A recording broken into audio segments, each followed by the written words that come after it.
What up, people? Pushing Wild Black here with Pushing Wild Black Sports. And normally, when I do these sport things, I have an intro that's more concise and is at the same time of the recording. But this is one of them situations where me and Ant were having a conversation. It was a stream of consciousness. We got on basketball. I hit the button. So this doesn't necessarily have a official ending or an official beginning. So this is my beginning to this NBA show / conversation that we had that I thought was good enough to post. Anyway, hope you all enjoy. Regularly scheduled vlogs will happen after the holiday. Later. Here's my standard. Okay, so just to reiterate the question, do you think, and bring up the Yao Ming point later, because I have a reason why they're doing this number. But Tracy McGrady is a Hall of Famer, and you said as your standard as a Hall of Famer, no. But as the climate of the NBA, as the climate of the NBA, then yeah. So Because if you're going to induct Iverson roundabout way for the good years that he had in Orlando and for the good years he had in Houston, yeah. Okay. Because Now compare that to your standard, because I have thoughts. my standard is everybody that's in the what's name Hall of Fame Yeah. should be either a game-changing player or somebody that's won a championship. Now we have very similar standards when it comes to very similar standards when it comes to that. Now, here's why there's an argument that can be made about him being a Hall of Famer. It's not the NBA Hall of Fame. It's the Basketball Hall of Fame, which is different. NBA, if it's purely NBA Hall of Fame, to me, he's not a Hall of Famer. But when you have now they preface like a lot of things, because a lot of international players that we don't even know is in the Hall of Fame, or there are people that are in the Hall of Fame that their best years was in overseas, and they're Hall of Fame just because they encompass the entire career, right? Right. This is not a good reason for Allen Iverson being a game changer. Okay. Allen Iverson, basically, from a position standpoint, basically let anybody know that can score a little bit and had a floater, turned any little dude under 6'3" that had those intangibles, think that they can play a two guard. Because Allen Iverson was a glorified two guard. He was a little two guard. What made it, instead of him being like an energy guy, or instead of that situation being like an energy guy, you had guys like, I call them sons of Allen, okay? You had guys like DeJuan Wagner, who never really got a chance to ball in the NBA because he broke his foot. But that dude was baby Iverson. Like, he never passed the ball. He never thought about getting an assist. It was all about scoring. Nate Robinson is another one. Nate Robinson is a two guard, and he got a little bit of hops. One of the reasons why he's not in the league right now is because he can't run an offense. But Allen couldn't really run an offense either. Larry Brown saved that man's career, because Larry Brown was like, with Eric Snow there, Larry Brown basically said, okay, I don't want you trying to run the ball. I don't want you trying to be a point guard, because you don't run an offense. I want you to score. And I want Eric Snow I want you to try to guard the point guard position. And I want Eric Snow to guard the two guard position. So we're going to run. So Larry Brown was really the first guy to run a 2-point guard system. If you really think about it, Jason Terry is a son of Iverson. Because if you really look at it, Terry's like 6'1". He's listed as 6'3", but he's 6'1". JJ Barea, same thing. Why this is negative? Because there are liabilities that you have when you have scoring when you have little two guards. So as good as, and then Allen was such a bowling ball of energy and former football player and built and everything. There will not be another version of him just because of how tough that dude was. So I get what you're saying about inducting Allen Iverson, but Allen Iverson, for what his size was, he was a game changer. Although as negative as it was, that's what he was. Tracy McGrady, go ahead. I'll give you that. Okay. Here's the argument. Here's why I think Tracy McGrady, if it wasn't for, like, one of my coworker is a hooper, right? So he was saying that with Tracy McGrady, you never really knew how good he was going to be because of his back situation. Here's the thing with Tracy McGrady, though. He had a lot of lost years in Orlando where he was putting up crazy numbers by himself with a bunch of bums.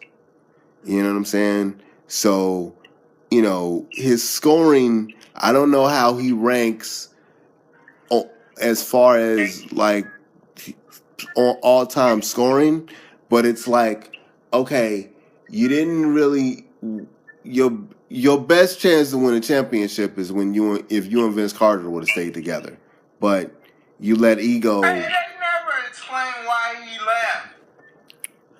And I was watching The Jump like a couple days ago. Yeah. And he was like, "Man, me and Vince have always been cool. I didn't leave Toronto because of him." No, I'm gonna tell you why he left. Because he's people around Toronto has said it. He wanted to Vince. That offense ran through Vince, and it wasn't that him and T-Mac weren't cool, but it was like T-Mac wanted to have his own squad. A lot of times it's not even about whether you're not cool with a person. It's just you want your own squad. And a lot of people don't understand this too. Like, to play in Toronto, you have to be a Toronto guy. You have to, because no one's going to see you. Like, being in Toronto is kind of like, it's not like Los Angeles, because they'll figure out a marquee game. Playing in Toronto, you're gonna get taxed twice. So your money is going to be bad. Even if they pay you good, your money's going to be bad. It's expensive to live there, number two. Antonio Davis said it all. You got to be a Toronto guy. You have to be. You have to want to play in Canada because it's hard. You're not going to get endorsements like that. Your money's going to be funny because you're going to get taxed twice. The Canada taxes are a bitch because that's a socialist country. That's not as baby socialist as we have, because we have socialistic elements too, but that's another thing. But that's a real socialistic country, and the tax situation proves that. So for NBA teams to survive this long in Toronto is a credit to, one, Vince Carter, and two, the fact that the management there figured out how to build a team to where guys want to come and play there.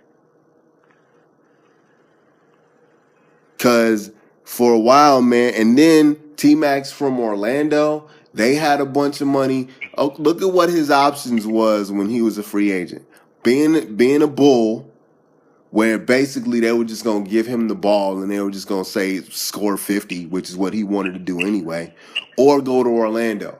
And Grant Hill and him wanted to go to Orlando together.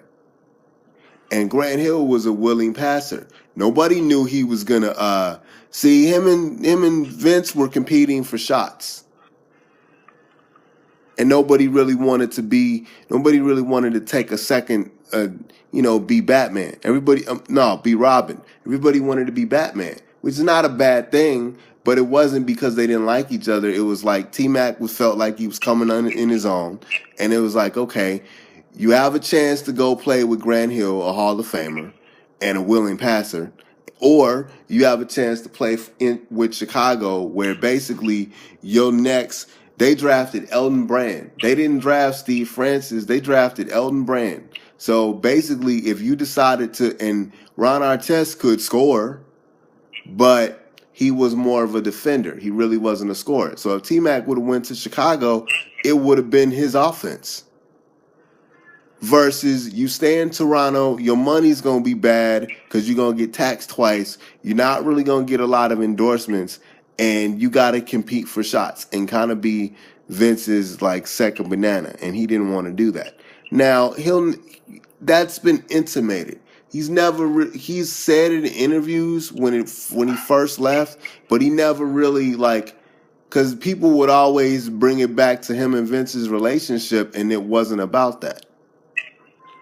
And then when he got to Orlando, what happened in Orlando and why he went to Houston, and it looks like he's a hypocrite to people, was Grant Hill got hurt, and he never was able to rebound from that. So then T-Mac is by himself with a bunch of bums scoring 60 every night, and they're not doing anything. They're not going anywhere. He basically put Toronto on his back and took them to the playoffs scored 60 in his first playoff game. They lost the game, and he couldn't do anything. For Orlando. And he just spent years in Orlando just jumping over, just scoring on everybody and putting up great games, dude. YouTube the 60-point game, the 63-point game that T-Mac put up. I don't even know who he put it up on, but it was crazy good. You want to hear something funny? Mm-hmm. I was at the game where he did that over Sean Bradley. You were there? Oh, dude.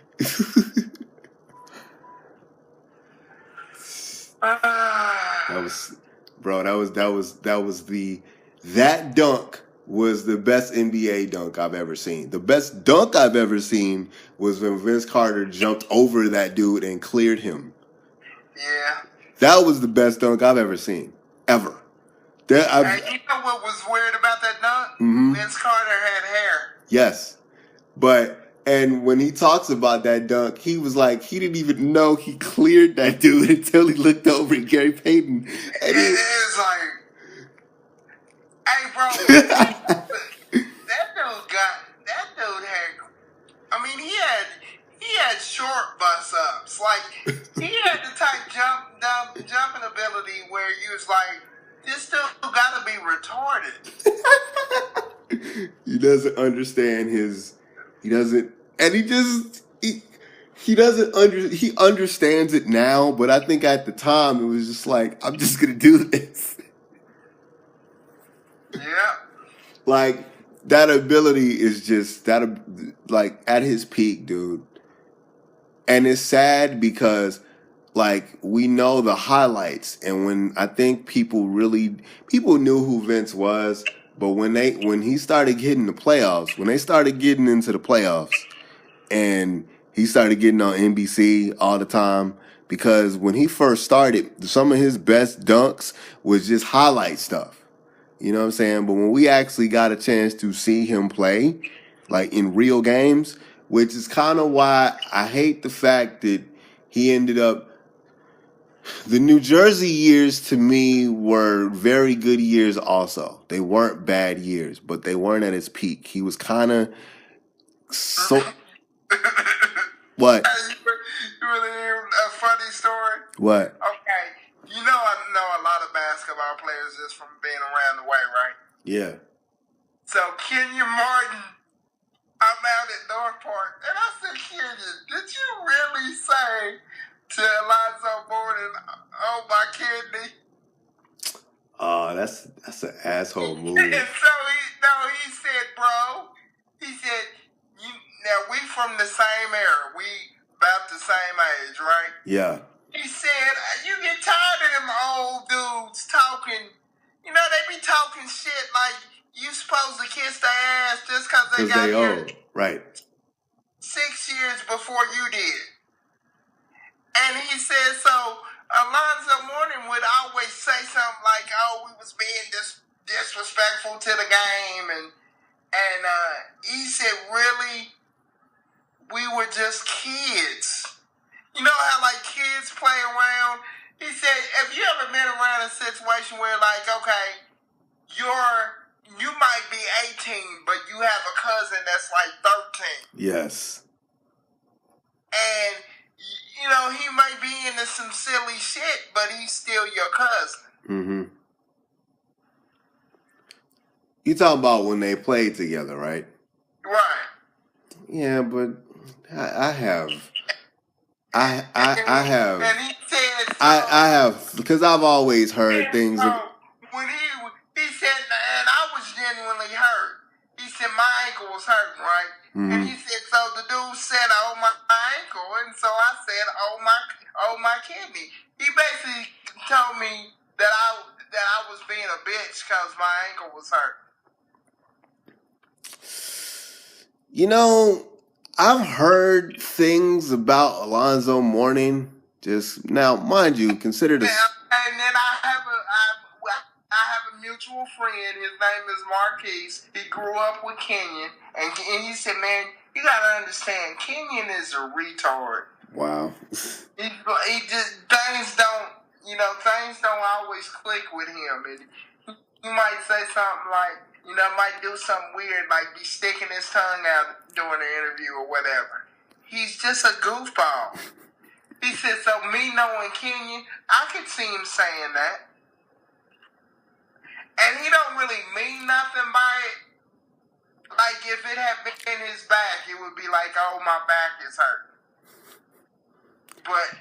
But you sound like an asshole when you... Right. That's just like Kevin Garnett, man. Kevin Garnett's like that, dude. He just says, like, weird shit when he's in the game.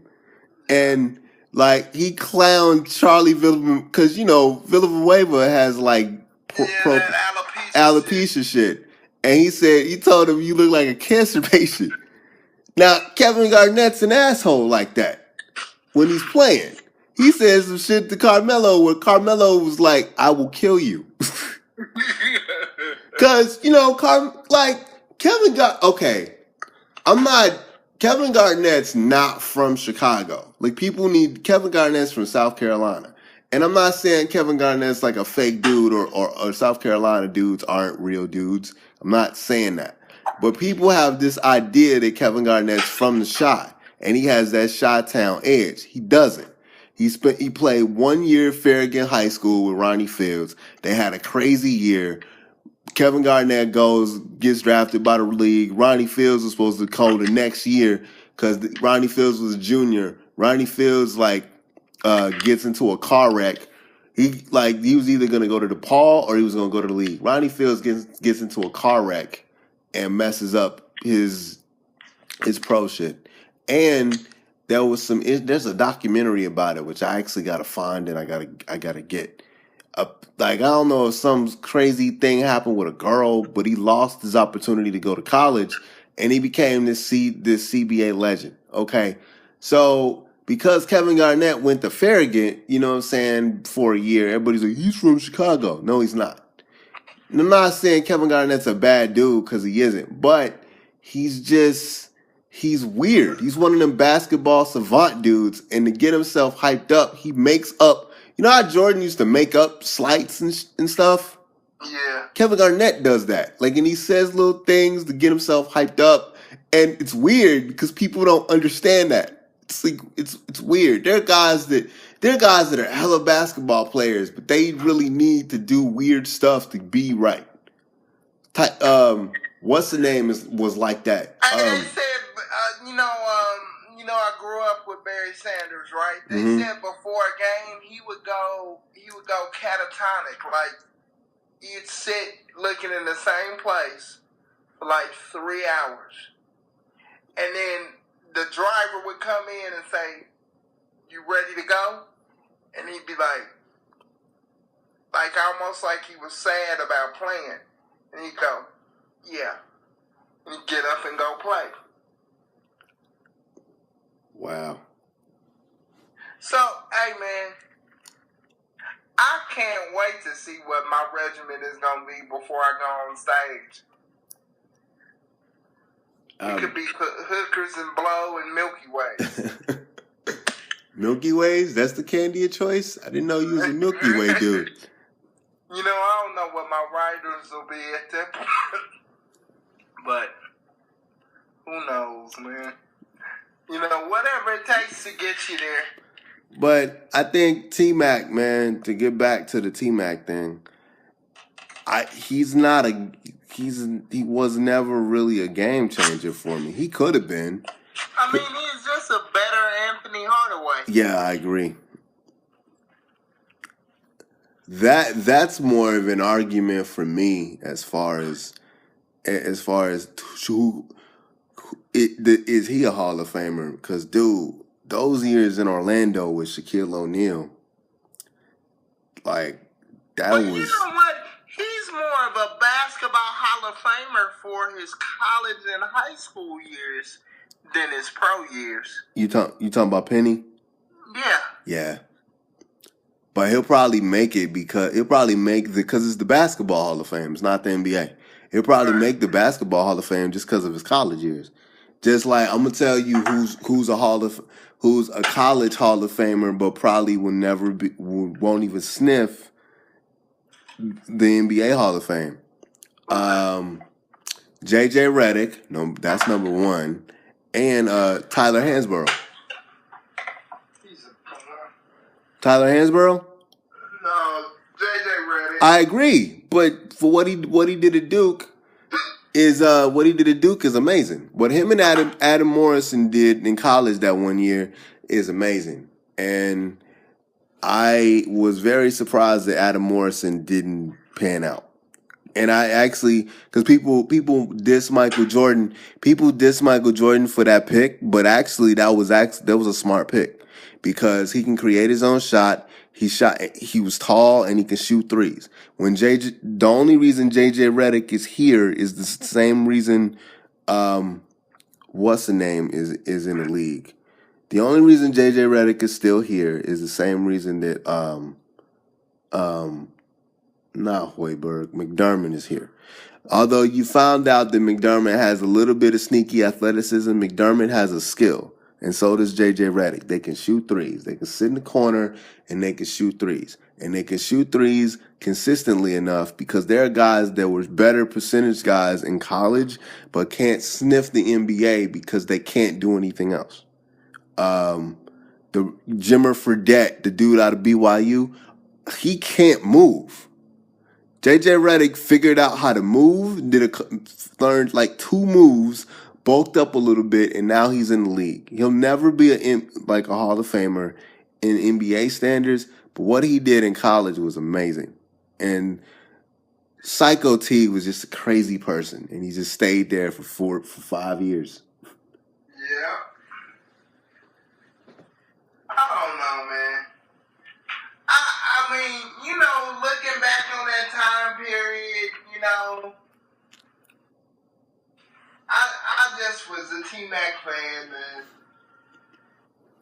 man. Nah, bro. Like when I saw him looking at some of the games in not Orlando, but Toronto, I was just like, I wish y'all would have stayed together. But I understand. And then, like, what made it so bad because I think Vince wanted to. Well, he'll never say it but I think him going to New Jersey ended up being a good thing because.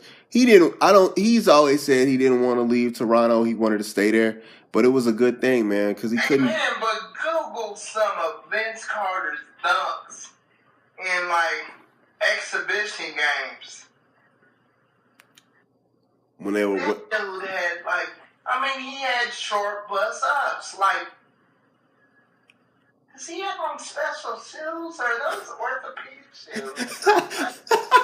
What's he doing? He said orthopedic shoes, yo. Like, he practiced, like, dunking the opposite way. Like if people said, "Oh, do a 360," he would do a full 3. Man, Vince Carter was cold. And when they started applying the Jordan rules on him and they started hacking him, then it was like, all right, we're going to develop a three-pointer. And he never. And now, a lot of people that I respect are like, well, we think that he developed that too early. But the reason that he did, and that he had a reputation of being soft because he didn't want to go to the lane as much. But that brother's still in the league, man, where a lot of straight dunkers are not. But you know what, though? Back then, I wouldn't have wanted to go through the lane because they was playing football, bro. Yeah. Everybody was applying the Jordan rules to everybody that can dunk.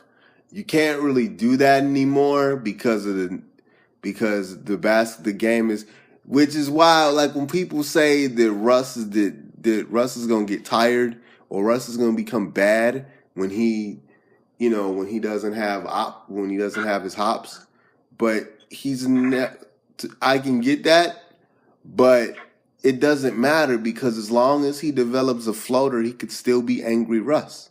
Because bro, when's the last time you've seen like somebody challenge him when he goes to the rim? They don't even challenge cats no more.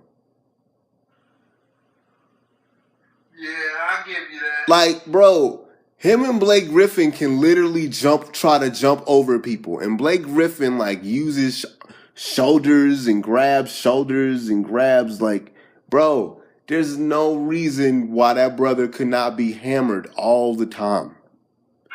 Cause dude, honestly, bro, if you look at the 80s or early 90s, Blake Griffin would be, you think he's injury prone now? That brother wouldn't make it like, that brother wouldn't make. He would be very brittle. Bro, cause they would just hammer him all the time. You know what I'm saying? And that dude's no, bro. That dude's he doesn't have a move. And then I'll tell you another reason why Blake Griffin ain't the truth. How come every year they talk about trading that brother? They talk about trading that brother more than they talked about trading. Who would they always talk about trading back in the day? I can't think of the name, but dude, every year, like T-Mac and Chauncey Billups had that discussion like last week or something. Like, bro, they were saying like, do you trade Blake Griffin? Then basically the package was Blake Griffin to Oklahoma City for some of their young talent. Okay, if the Clippers don't end up winning anything, which I don't see them winning anything because it's going to be Golden State again. Everybody's like, huh? They're rounding in the form, and you'll never guess the odd man out. Clay. No. Draymond? No. Who? Stephen Curry. You know what? You have a point. Wow. It's because he's not a true point guard. No. And basically, this gonna sound weird. Him and Kevin Durant play basically the same position. And Kevin Durant being a willing passer in that offense. Yeah, but he's trying, man. He's trying. What? He's trying what? He's trying to become more. He's trying to get him more involved, and I think this is how it's gonna set up. His only job in the playoffs is gonna be to close games. You talking about Steph? No. KD? KD. Okay. And he's playing better defense. He's playing the best defense he's ever played. Uh-huh. So with all that being said, it is what it is. But what's the name is, he's not getting all those shots to get into a rhythm, and you can kind of tell it, I noticed that the few times that I've been able to see little moments, he starts real late, right? which hasn't really been a problem. The truth, huh? Man, your boy is the truth, bruh. Who? JaVale? No, well, they all the truth, but Clay is the truth. Yeah, bro. I'm by watching them last year. Clay's not a bum, but I'm telling you, man, there were games where there are times where it was just like, if Clay played by himself, it would be a problem. Because he got the same. He's not as prolific and not as crazy as far as the range as Steph is, because the range that Steph Curry has is amazingly stupid. We were talking about Vince Carter having retard ups. Yeah. Steph got retard shot. Like that, like you're shooting 3/4 jumpers like practice shots. That's stupid range. But you're right, man. You haven't really seen, at least to my knowledge, you haven't really seen that stupid like Steph Curry game yet. Because they haven't really needed to yet. But it actually... You're never going to need it. You should just do it just because you can. Yeah. But it actually... But you know what I'm saying? There were moments last year, or there were moments like the year before, where they really needed him to go off in a quarter. Now you don't really... And that's the difference. Last year they needed him to score. And like now you can tell where it's times where he's detached from it. You know what I mean? Yeah. Now, let me ask you a question, man. Do you think that's going to be a problem later? I think what they need to do, this is what I would do if I was them. Mm-hmm. I would say during the season, okay, I want y'all to take a week, right? Right. Pick out 4 games. Right. I want each one of y'all to have a big game. Like one game, Kevin Durant has 40. The next game, Curry has 40. Then the next game, what's his name has whatever. You know what I mean? Yeah. Because they need that as a unit. On the real though, I think because everybody's so like brothers in arms and stuff, I don't think that'll ever happen. I love that idea, but I just don't think it'll happen. If I was a coach, I would make it happen. But you know what I'm saying, right? Like there's no, like, remember you were saying there's no egos? Yeah. Bro, like there's no egos. It's like they don't care. You know? It's like, I don't think Steph really cares about dropping 40 like randomly. And I don't think Kevin Durant cares about dropping 40. Which makes them dangerous, bro, because it just seems like you have 2 transcendent shooters or scorers, and then you have a guy that I don't think we really know what he can do yet, because he's playing with all them talent. He's talented out the wazoo anyway, but we don't really know what he can. Like, we know what Russell can do now. Like Russell Westbrook can do now. We've seen what he can do. We've seen what he can do. We've seen his weak spots. We've seen his bad spots. Do you agree that we don't really know what Clay can do yet? Yeah, I agree with that. Hey, they were saying on the last game, he's just now learning how to be a playmaker. Oh no. You know what I mean? Like, he's really getting better at becoming a playmaker. Yeah. And they were talking about that. And but you know what? You know what, what's his name said on the Players Tribune when he left OKC? Yeah. It was the truth. He wanted to become a better basketball player. I saw that look because on Christmas Day I saw half of that Cleveland game. That look that you were talking about where he's the ball handler. Yeah. That's just gonna be the league now. You know that, right? That's just gonna be But man, I'm gonna tell you, how many 7-footers go on trees that can do that? Not very, but you know why I say that's gonna be the league? Because you're gonna see guys that are like that size trying to be that. Yeah. There's a guy named, I think the brother's name is like seventh like Adams or something. He's like in the 8th grade, man, and he's really tall. And he's Hey, have you heard about Melo and Jello? No. Okay, you know Alonzo Ball, he plays for UCLA. Yeah. His little brothers, they call them Melo and Jello. Oh yeah, I have heard of them.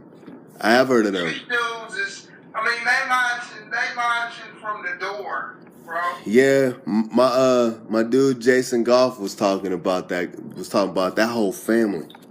That whole family is just putting out like beast of basketball players. So, and the dude, Alonzo Ball did an interview and he was like, man, I can't stay around to play with my little brothers. He said, but I'd like to, but man, I gotta go get this money.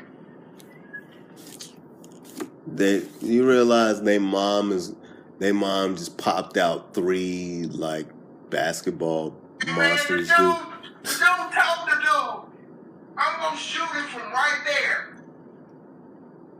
And he looked like he walking the ball up. Now I don't care if you in junior high or whatever. He pointed to the line and was like, yeah. And it wasn't a heave, it was a shot. Yeah. I've seen that happen in a wheelchair before. But you're talking about you're talking about like one of the most gifted. You know, I can't say he's transcended because he had that Odell Beckham hairdo. Nah. I can't respect him until he get a real haircut. Wow.